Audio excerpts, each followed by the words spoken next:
Hello and welcome back to Texas Nation. Once again, I'm Grant Levinson and I'm sitting here with Aren and Karl Schoening. Guys, how you doing today? I'm doing good. Doing great. All right, well, let's get right into it. Now, if you missed it last week, this is our new segment. It's called the Rapid Fire segment, where I'm just going to ask these guys a few quick questions. They're going to spout off some answers and we'll just get it going. So let's go ahead. Aren, Melo trade, good or bad for the Knicks?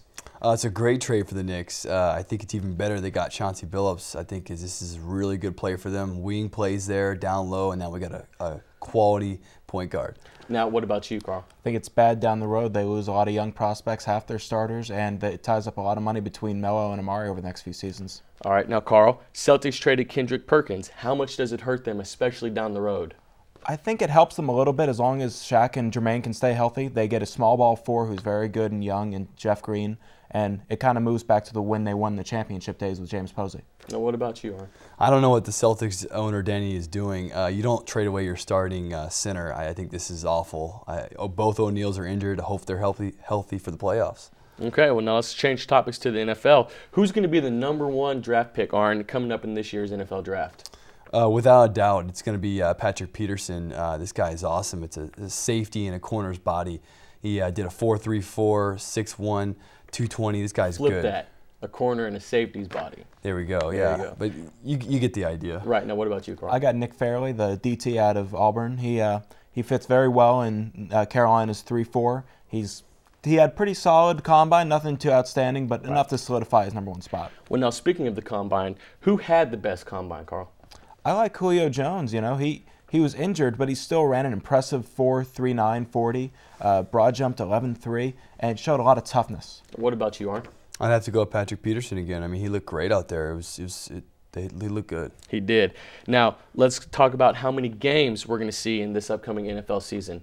Karl, how many games do you think we'll play? I think it'll just stay at 16, keeping that CBA agreement. Okay. Unfortunately, I think they're going to meet in the middle. We get 17. I don't think they should add another game, but I think they're going to be in the middle. Okay. Well, let's change topics now to college basketball. Who do you think, Karl, is the #1 team in NCAA right now? I don't believe there is one. It's unfortunate Kyrie Irving went down for Duke early in the season because that would give them the solidified #1 spot, but I don't think there is a solid #1 team right now. Aren? Well, because I have to choose, I kind of agree with Karl, but I have to choose. I'll take Kansas. I think they're playing pretty well in the Big 12. We'll see what they can do. Okay. Now let's switch topics again to baseball. Are the Cardinals screwed? We saw Adam Wainwright go down, and now Chris Carpenter goes down. Karl, what do you think? I think they are. That's a big loss of a pitcher right there. That's about 20 wins right there. That's a major problem that the Cardinals need to fill.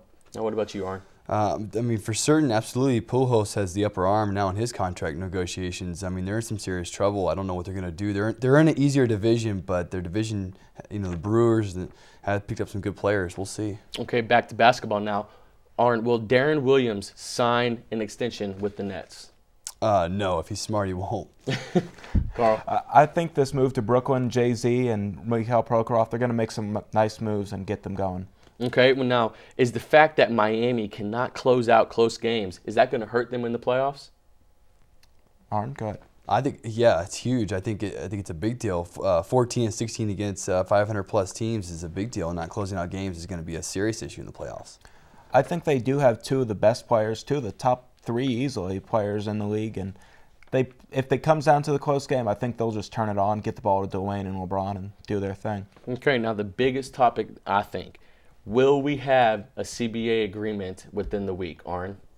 I think so. It looks like the extension of 24 hours is going well. I think it'll get 7 days. If they get those 7 days, I see it going pretty well.